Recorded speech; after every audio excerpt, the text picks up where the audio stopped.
Y como Moisés levantó la serpiente en el desierto, es necesario que el Hijo del Hombre sea levantado, para que todo aquel que en él cree no se pierda, mas tenga vida eterna. De tal manera amó Dios al mundo, que ha dado a su Hijo unigénito, para que todo aquel que en él cree no se pierda, mas tenga vida eterna. Porque no envió Dios a su Hijo al mundo para condenar al mundo, sino para que por medio de él el mundo sea salvo. El que en él cree no es condenado, pero el que no cree en él ya ha sido condenado, porque no ha creído en el nombre del unigénito Hijo de Dios. Y esta es la condenación, que la luz ha venido al mundo, y éste amó las tinieblas más que la luz, porque sus obras son malas.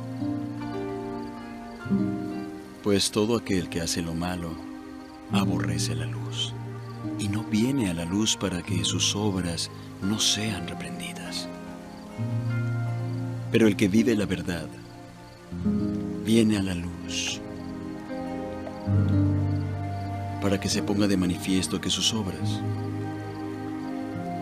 son hechas en Dios.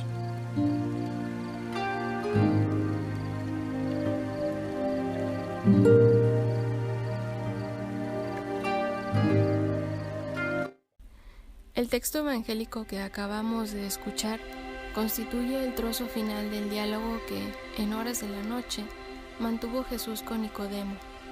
En el transcurso de esa conversación, Jesús le había enseñado la necesidad de nacer de nuevo, de nacer de lo alto, de renacer del agua y del Espíritu, para poder entrar en el reino de Dios. Y luego le siguió diciendo, ya en la parte que hemos escuchado hoy: lo mismo que Moisés elevó la serpiente en el desierto, así tiene que ser elevado el Hijo del Hombre, para que todo el que cree en él tenga vida eterna. Probablemente Nicodemo no comprendió a fondo lo que Jesús acababa de revelarle, si bien algo habrá podido intuir. Respecto a él, nosotros somos privilegiados, porque estamos en condiciones de captar mejor el significado de las palabras del Señor. Alude Jesús a la serpiente de bronce que Moisés hizo erigir en el desierto. Sucedió cuando los judíos, cansados ya de tantas tribulaciones, comenzaron a murmurar contra Dios y contra Moisés. ¿Por qué nos habéis hecho subir de Egipto para morir en el desierto? Dios, indignado, envió contra el pueblo terribles serpientes, muriendo mucha gente de Israel. Entonces recurrieron a Moisés para que intercediese por ellos delante de Dios.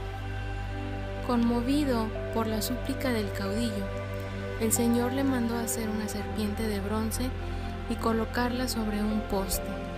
Y cuando alguien era mordido por una víbora, le bastaba con mirar la imagen de bronce para evitar la muerte. Fue una manifestación del poder de Dios, capaz de librar de todo mal. Y ahora, el Señor se aplica a sí mismo la imagen de la serpiente del Antiguo Testamento. También Él será elevado en el mástil de la cruz, de manera parecida a la serpiente de bronce y con efectos similares. En ese sentido, la crucifixión de Cristo no tiene solamente un aspecto doloroso, sino que es, a la vez, el comienzo de su glorificación, según lo consigna el evangelista San Juan, autor del Evangelio de hoy. El mismo Señor dijo en otra ocasión: cuando hayáis elevado al Hijo del Hombre, entonces sabréis que soy yo. Y también dijo: cuando yo sea elevado sobre la tierra, atraeré a todos hacia mí. La elevación de Cristo es, así, el comienzo de su victoria.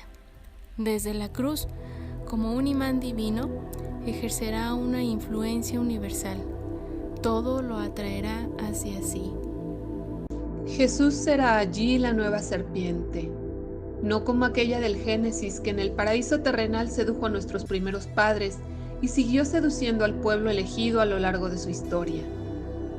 Jesús se hizo a sí mismo serpiente para librarnos de la antigua serpiente por cuya envidia la muerte se introdujo en el mundo. Se hizo muerte para librarnos de la muerte. Por eso su elevación sobre la cruz es ya el preludio de la victoria, es la esencia del misterio pascual, proceso de muerte y de glorificación. Del seno del sepulcro brota la vida, vida que de la tierra se eleva, asciende hasta el cielo. Durante la Cuaresma, queridos hermanos, nos encaminamos a la celebración de este misterio que encuentra su momento más relevante en la Semana Santa. Levantemos los ojos hacia Cristo elevado en la cruz, con la misma confianza con que los judíos del desierto miraron a serpiente de bronce, y así no pereceremos. Miremos a Cristo y creamos firmemente en Él, porque como nos dice el Evangelio de hoy, tanto amó Dios al mundo que entregó su único Hijo, para que no perezca ninguno de los que creen en Él, sino que tengan vida eterna. Nuestra mirada a Cristo en la cruz habrá de ser entonces una mirada de fe, una mirada de confianza, porque sabemos que Dios no envió a su Hijo al mundo para condenar a los hombres, sino para que se salven por Él. Por eso, acerquémonos nosotros a Cristo, nuestra luz, nuestra serpiente, como lo llama San Ambrosio, con toda confianza, con toda humildad. Mirémosle en los ojos y creamos. Queridos hermanos, pronto llegará el momento de la consagración y de la elevación. Una vez más, Cristo será levantado en alto, esta vez por el sacerdote, para atraer a todos hacia sí. La misa es la renovación del sacrificio de la cruz, de ese sacrificio que implicó la primera y cruel elevación de 3 horas interminables en la cima del monte Calvario. Luego nos acercaremos a recibir el cuerpo del Señor inmolado. Su luz va a penetrar en nosotros, que ilumine todas las regiones oscuras de nuestra alma y que la contemplación de sus misterios pascuales sea para nosotros fuente de vida y de salvación. Que así sea. En el nombre del Padre, del Hijo y del Espíritu Santo. Amén.